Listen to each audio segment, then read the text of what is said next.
الحمد لله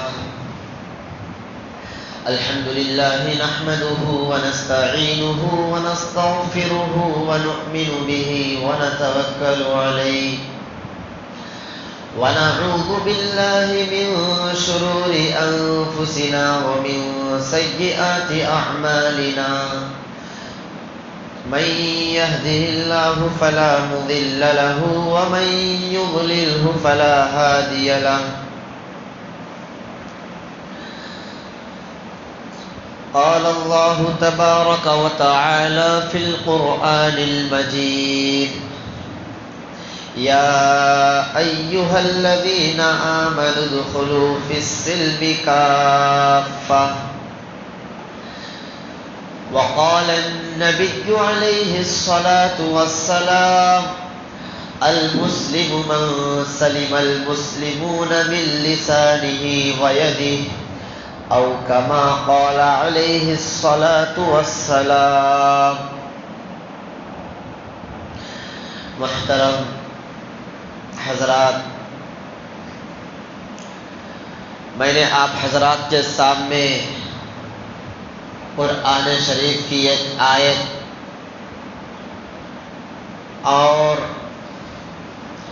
میرے اور آپ کے پیارے نبی جناب حضرت محمد صلی اللہ علیہ وسلم کی ایک حدیث شریف کی تلاوت کی ہے۔ آج میں اس آیت اور اس حدیث شریف کی تفسیر کروں گا۔ اللہ تبارک و تعالی فرماتا ہے، اے ایمان والو،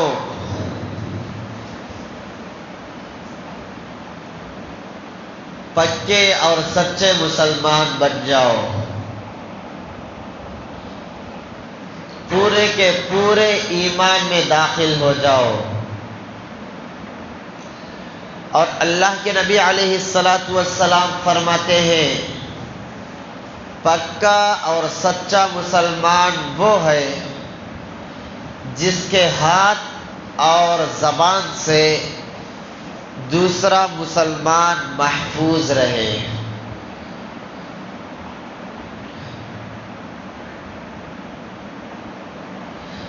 محترم حضرات، اسلام کے سب سے بڑے شعبے 5 شعبے ہیں اسلام کے۔ پہلا شعبہ ہے عقائد، یعنی عقیدوں کو درست کرنا۔ اللہ کے بارے میں کیا عقیدہ ہے، اللہ کے نبی کے بارے میں کیا عقیدہ ہے، صحابہ کرام کے بارے میں کیا عقیدہ ہے، قرآن کے بارے میں کیا عقیدہ ہے، فرشتوں کے بارے میں ہمارا کیا عقیدہ ہے۔ پہلا نمبر ہے عقائد، یعنی عقیدوں کو درست کرنا۔ دوسرا نمبر ہے عبادات، اس کے بعد عبادتیں کرنا۔ تیسرا نمبر ہے معاملات، یعنی آپس میں ایک دوسرے کے معاملات کیسے ہو۔ چوتھا نمبر ہے اخلاق، ایک دوسرے کے ساتھ کیسے پیش آنا، اس کو اخلاق کہتے ہیں۔ پانچواں ہے معاشرت۔ آپ کے سامنے جو حدیث شریف کی تلاوت کی گئی ہے، المسلم من سلم المسلمون من لسانہ ویدہ، وہ اسی کے قبیل سے ہے، یعنی معاشرت کے قبیل سے ہے۔ اب معاشرت کس کو کہتے ہیں، اس کو سمجھیے۔ دنیا میں کوئی بھی انسان تنے تنہا نہیں رہتا ہے، کوئی بھی تنے تنہا نہیں رہتا ہے، اور نہ ہی اس کو تنے تنہا رہنے کا حکم دیا گیا ہے۔ اللہ تبارک و تعالی نے اور نہ ہی اللہ کے نبی علیہ الصلاۃ والسلام نے تنے تنہا رہنے کا حکم دیا ہے۔ دنیا میں انسان مل جل کر رہتے ہیں، 4 آدمیوں کے درمیان میں رہتے ہیں، دوستوں کے ساتھ رہتے ہیں، گھر والوں کے ساتھ رہتے ہیں، اور بازاروں میں جاتے ہیں تو بھی لوگ ہی نظر آتے ہیں۔ اسی کو کہتے ہیں معاشرت۔ اب معاشرت یہ آخر معاشرے سے بنا ہے۔ معاشرہ کس کو کہتے ہیں؟ معاشرہ کہتے ہیں کہ جو زمانہ چل رہا ہے، جو ہمارا معاشرہ چل رہا ہے، اٹھنا بیٹھنا، رہن سہن، گھر کا معاشرہ کیسا ہے بھائی؟ دینداری کا ہے، بے دینی کا ہے؟ یہ سوال کرتے ہیں، ایک دوسرے سے پوچھتے ہیں کہ تمہارے گھر کا معاشرہ کیسا ہے، کہ تمہارے گھر کے معاشرے میں دینداری ہے یا بے دین ہے؟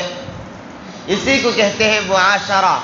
گھر کے ماحول کو، دنیا کے ماحول کو، اب اس معاشرے میں کیسے رہنا چاہیے،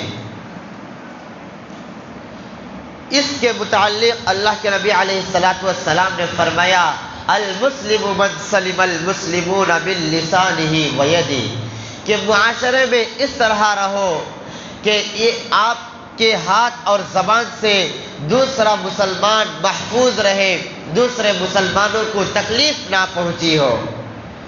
اس حدیث شریف میں مسلمان کا ذکر آیا ہے، لیکن ہمیں اس کی تفسیر میں جاتے ہیں تو کہتے ہیں کہ مسلمان ہی نہیں بلکہ مسلمانوں کے ہاتھ اور پیر سے غیر مسلم بھی محفوظ رہنا چاہیے۔ اپنا اڑوس پڑوس چاہے مسلمان ہو غیر مسلم ہو، وہ بھی محفوظ رہنا چاہیے۔ اس میں مسلمانوں کا ذکر اس لیے کر دیا گیا ہے کہ عام طور پر مسلمانوں کا اٹھنا بیٹھنا یہ مسلمانوں کے معاشرے میں اور مسلمانوں کے ساتھ ہی ہوتا رہتا ہے، اس لیے حدیث شریف میں مسلمانوں کا ذکر آ گیا ہے۔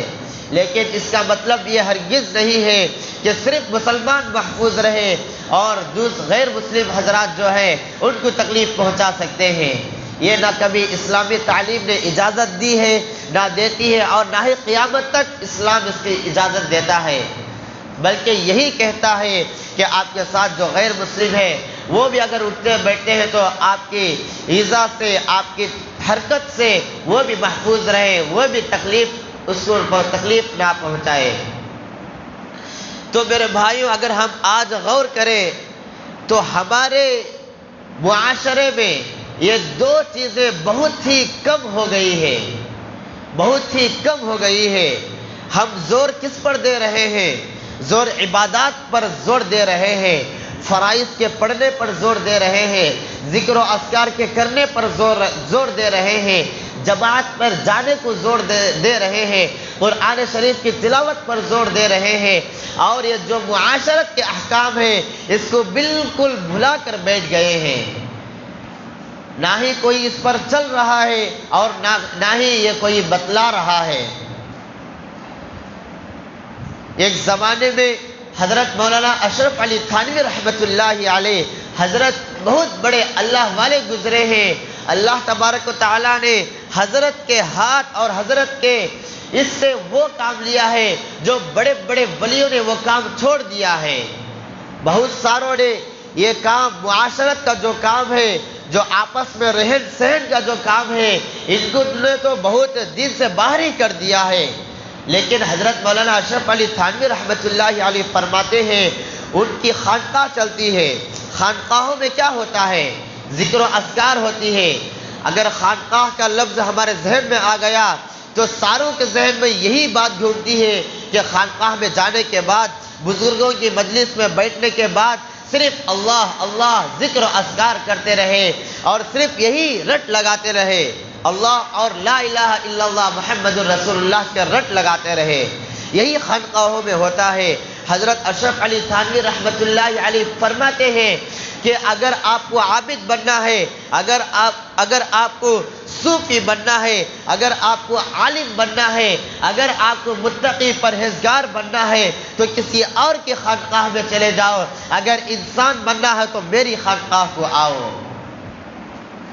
حکیم الامت مجدد ملت حضرت مولانا اشرف علی تھانوی رحمۃ اللہ علیہ فرماتے ہیں کہ اگر آپ کو بڑے بڑے عہدے دار یعنی بڑے سے بڑا کوئی کام کرنا ہو تو دوسرے خانقاہوں کو چلے جاؤ، اگر انسان بننا ہو تو میری خانقاہ کو آؤ۔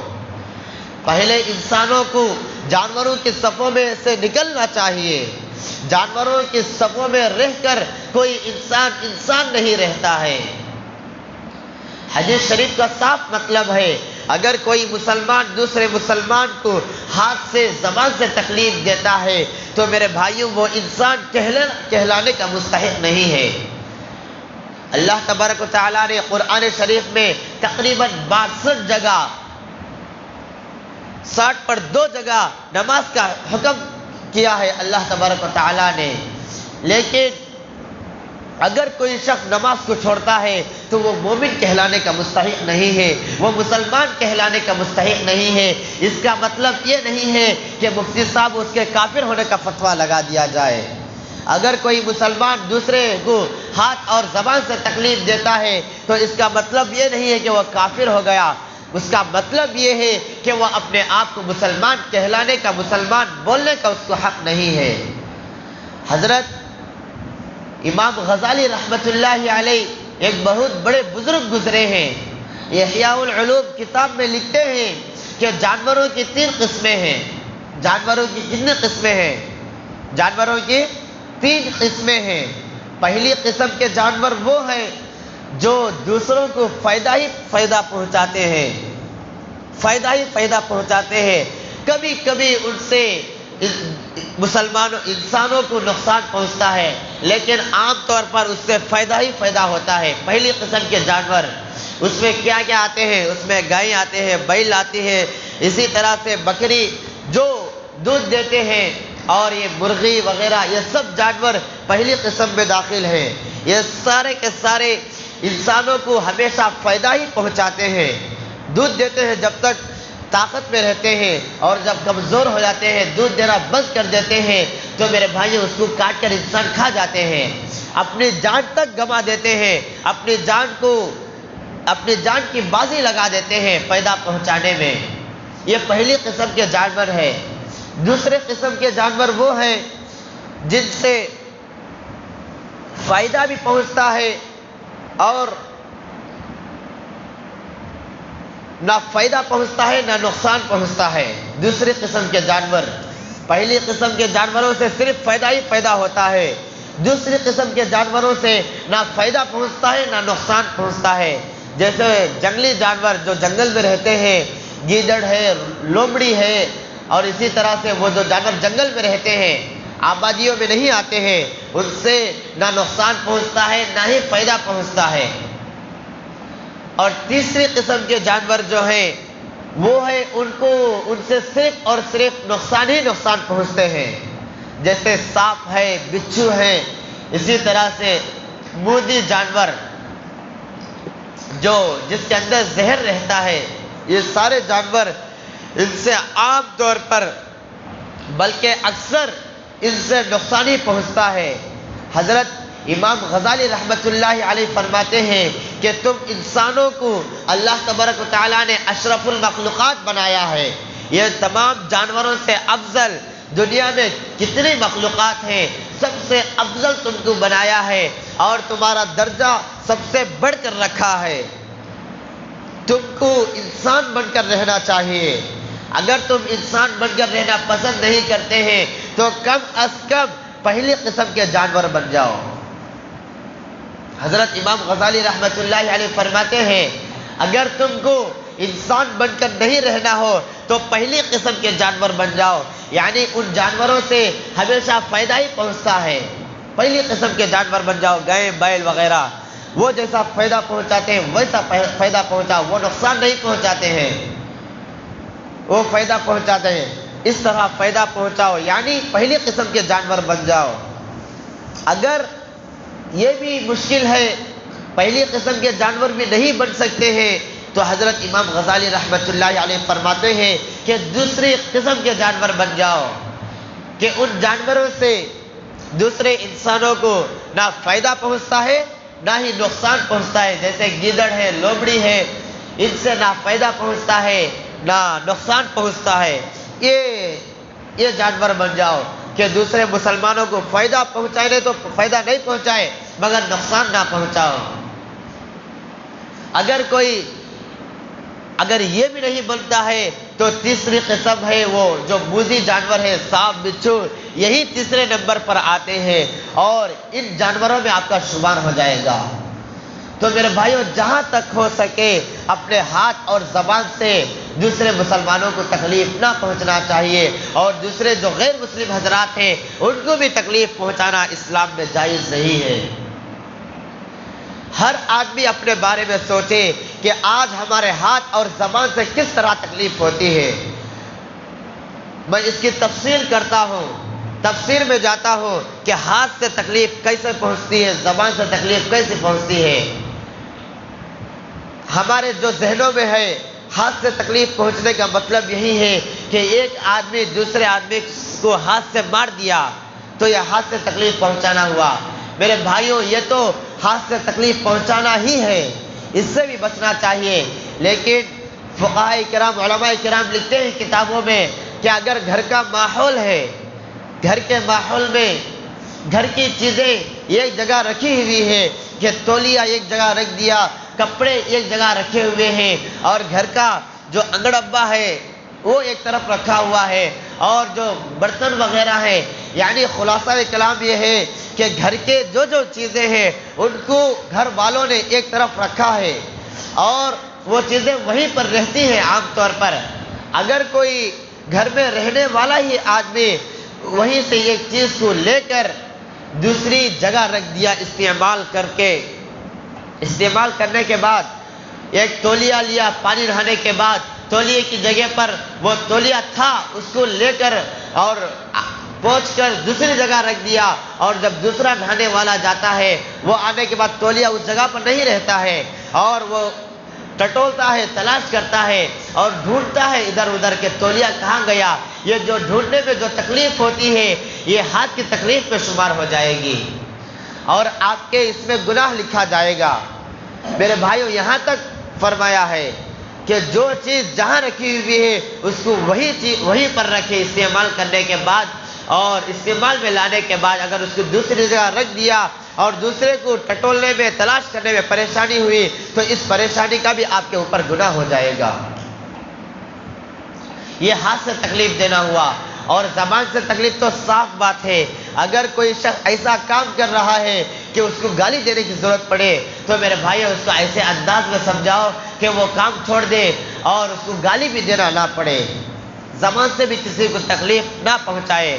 زبان سے تکلیف میں یہ بھی لکھتے ہیں کہ وعدہ خلافی کرنا۔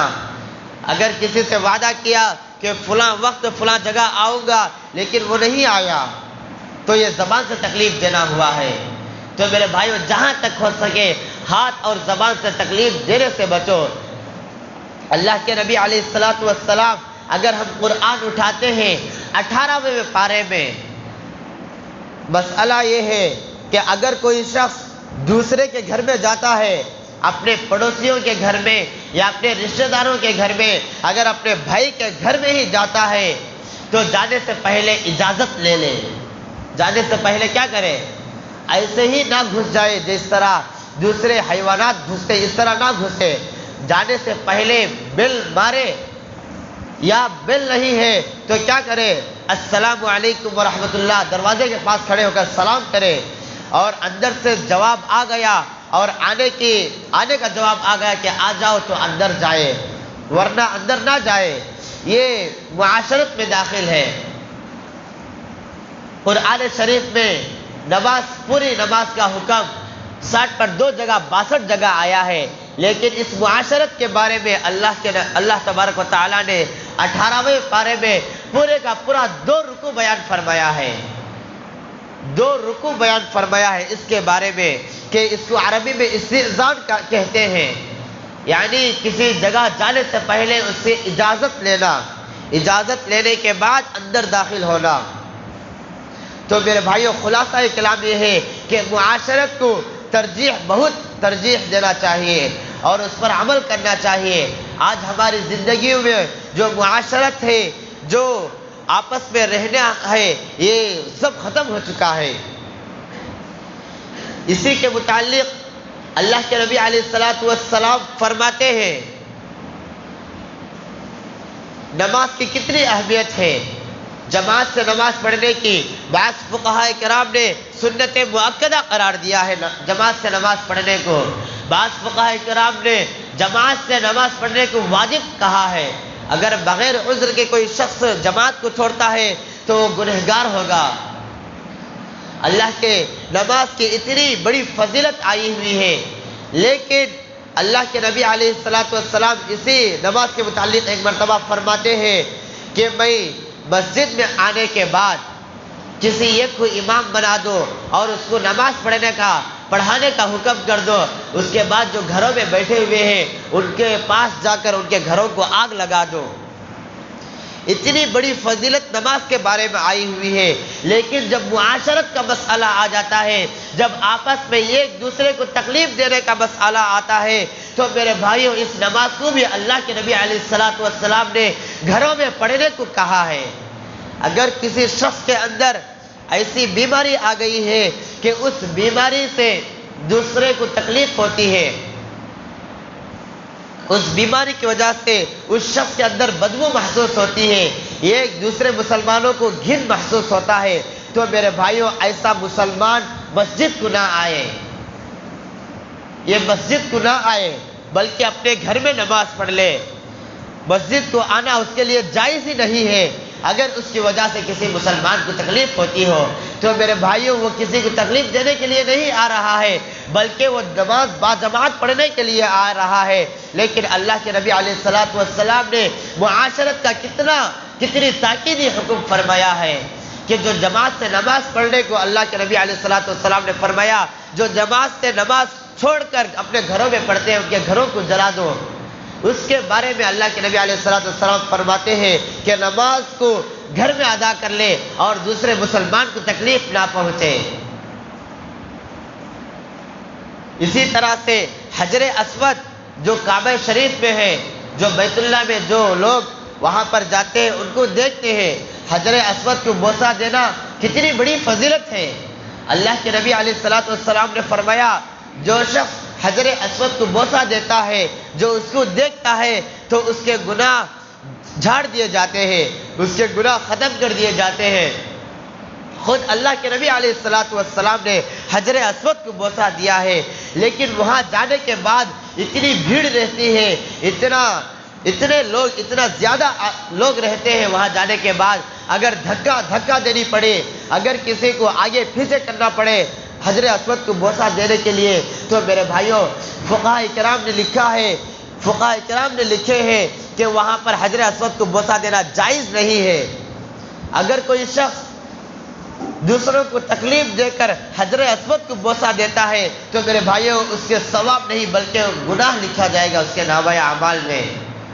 وہاں پر بھی صرف اسی کو دیکھا ہے کہ معاشرت میں ایک دوسرے کے ساتھ حسن سلوک کریں، ایک دوسرے کے ساتھ اخلاق کے ساتھ پیش آئے۔ اگر وہی مسئلہ کہ اگر کسی کے اندر بیماری لگی ہوئی ہے اور مسجد میں آنے کے بعد اس بیماری سے دوسرے مسلمانوں کو تکلیف ہوتی ہے، اس کے لیے جائز نہیں ہے کہ مسجد میں آ کر نماز پڑھے۔ اگر پھر بھی وہ مسجد میں آ کر نماز پڑھتا ہے اور دوسروں کو تکلیف دیتا ہے تو میرے بھائی اس کے نامہ اعمال میں گناہ لکھا جائے گا، اس کے لیے بالکل جائز نہیں ہے۔ یہ تمام مسائل اس لیے بیان کیے ہیں کہ وہ اپنی ذات سے دوسرے مسلمان اور دوسرے انسان کو محفوظ رہے، دوسرے انسان کو تکلیف نہ دے، صرف اسی وجہ سے لکھے ہوئے ہیں تمام مسائل۔ تو میرے بھائیوں جہاں تک ہو سکے اپنے ہاتھ سے اور اپنی زبان سے کسی کو تکلیف دینے کی ہرگز کوشش نہ کریں۔ تکلیف تو دے دیتے ہیں، جھوٹ بولنا بھی تکلیف ہے، کسی کو جھوٹ بول دیے یہ بھی زبان سے تکلیف ہے اور گناہ کبیرہ ہے، جب تک توبہ نہیں کریں گے اس وقت تک معاف نہیں ہوگا۔ تو میرے بھائیوں اس جمعے کا جو سبق ہے وہ یہی ہے کہ اپنے ہاتھ اور اپنی زبان سے کسی کو بھی تکلیف نہ دے۔ اگر کوئی تکلیف دیتا ہے تو تکلیف کو برداشت کر لے، لیکن اس کے اینٹ کا جواب پتھر سے نہ دے۔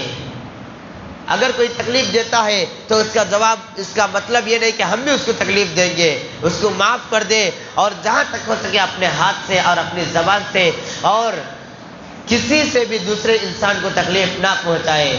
اللہ کے نبی علیہ السلام یہ ہاتھ اور زبان سے اس لیے بتائے ہیں اور دوسرے اعضاء سے اس لیے نہیں بتائے ہیں کہ اکثر جو انسان دوسرے انسان کو تکلیف دیتا ہے یہ ہاتھ اور زبان سے ہی تکلیف دیتا ہے۔ علماء کرام فرماتے ہیں اگر کوئی ہاتھ سے تکلیف دے دیا اگر کوئی مار دیا تو وہ مار چلے جائے گا، لیکن اگر کوئی گالی دے دیا اور اسی طرح سے جو دل کو لگنے والی باتیں ہیں اگر وہ بول دیا تو وہ ہمیشہ کے ہمیشہ رہتی ہے دلوں پر۔ تو میرے بھائیوں، جہاں تک ہو سکے ایک دوسرے کو تکلیف دینے سے بچتے رہے، اور ہمارے ذریعے سے کوئی مسلمان کوئی غیر مسلم کو تکلیف نہ پہنچائے۔ اللہ تعالیٰ سے دعا ہے کہ اللہ تعالیٰ ہم سب کو ان تمام باتوں پر عمل کرنے کی توفیق عطا فرمائے۔ آمین۔ وآخر الدعوانا الحمد للہ رب العالمین۔